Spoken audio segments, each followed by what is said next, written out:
We're getting into sweaty territory in this garage. Sweaty territory. You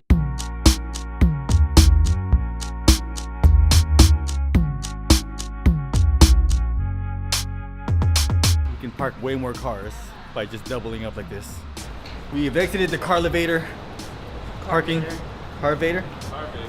And now we're right outside the Big Apple building. There's a Sega building, super duper tall. We are in Akihabara. Akihabara. Yeah, that's right. All kinds of stuff over here. Woohoo!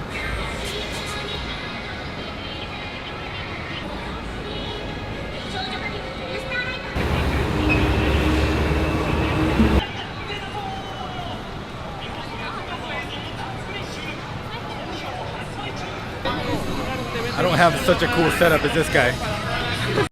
Alright, we're in this toy shop that has a lot of the old antique stuff. I mean, there's some really cool like Voltron stuff. Or somewhere here, yeah. Here they have a whole bunch of Godzilla stuff. It's $150 per toy. These are legitimately old school. Let me look at these.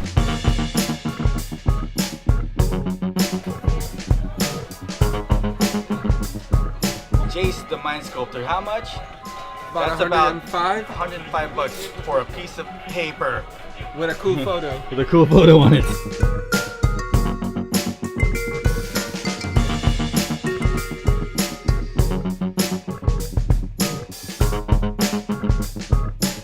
Alright, we're headed to Ms. Donuts. Mrs. Donuts? Mr. Donuts.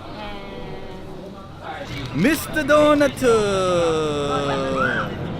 So yeah, this is Mr. Donut, world renowned, according to my sister-in-law.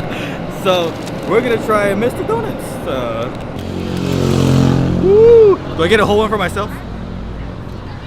My hair looks great, by the way. Actually, this tastes like a brownie. A good brownie though. Yeah. There's a lot of people moving around, so they have to be going into buildings, right? Right. And I'm guessing they're going in these arcade buildings over here. The ones across the street? The ones across the street. Okay. That are like 7 stories of pure arcade. Pure arcade, straight Pure up. arcade.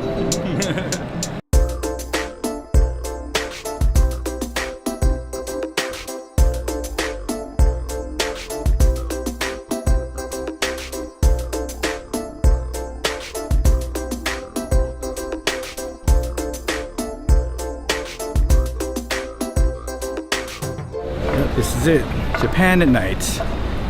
Going through the little side streets here, trying to look for some cool stuff. What I actually want, I just passed by, looking for a drink actually, I'm really thirsty. Bunch of electronics. Ah, vending machine. Nice, I'm gonna go hit that up. I am interrupting this broadcast from the future, letting you know that I'm still alive because I almost died in Japan. I'm back now on American soil. I wore the same shirt so that you don't get confused of if that's me or not. I'm the same person. All right, here's what happened. I wasn't recording at the time, so I don't have any footage of it. But I was almost hit by a speeding vehicle in Akihabara. Like literally inches away from me. No, literally. This requires more syllables. I was walking along a marked crosswalk by myself, 4-lane road, 2 lanes of traffic going one way, another 2 lanes going the other way. 4-lane road with traffic that goes in 2 directions. Before I cross any street, this has been burned into me in childhood, right? So before I cross, I always look left, look right, and then look left again. Make sure it's safe. This particular night, there was no cars on the road at all. Now, there are many countries that drive on the left side of the road. Japan is one of them. And, but stateside, where I'm from, we drive on the right side. And I'm accustomed to that. This poses a problem for my safety technique. A safety technique that has kept me alive in America for a very long time. Okay, so I'm on a designated crosswalk area. And before I enter the first lane, I look left, look right, boom, nothing. All right, look left again, and I start walking, right? While looking left, I'm like, cool, I'm good, I'm safe. And I'm getting closer to the 3rd lane, so I'm like, all right, cool, I'm safe right here. I'm gonna look right now, completely clear. So I take a step in and I hear like screeching from my left side, just like car brakes, right? I can't do the sound effect. And I hear screeching, so I look left casually. This is how I live life. And I see an automobile speeding towards me. And I'm like, that's gonna hit me. I take a step back and it flies past me, trying to stop. It doesn't stop for another 10 feet. This thing, I'm talking, if I didn't step back, that's my whole body smashed by a car because it passed right by my face, inches away. And then, so I step back and look at it, and then I watch it pass by me, and this is my actual reaction. It's like, okay. And I just continue to walk past the street. I don't know. It was not the first. What would you do? I don't know. It's not the first time I've almost died either. So it's like, oh yeah, I've used up another one of my 9 lives for sure.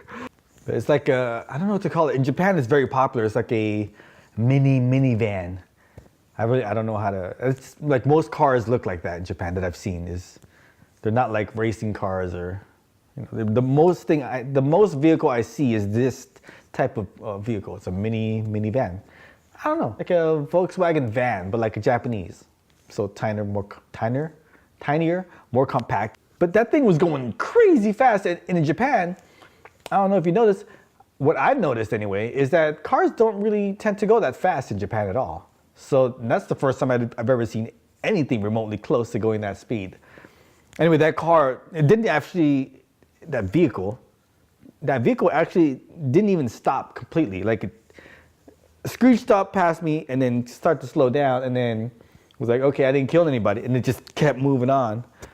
And then I also just kept moving on. I mean, I'm like, oh, okay, whatever. I almost died, and I just kept walking on like everything was normal. And this is the rest of what I filmed.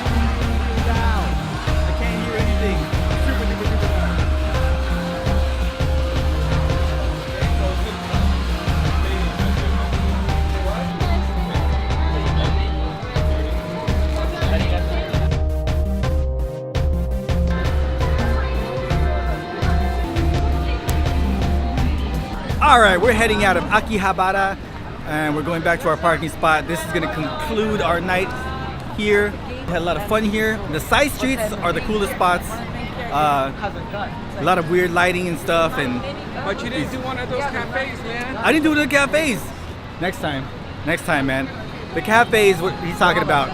I guess there's maids, women dressed up as maids that serve you your coffee. There's nothing crazy about it, but that's just it. And I guess that's a little weird. So that's gonna be it for now, and we're gonna be out of here. Thanks for hanging out. Peace.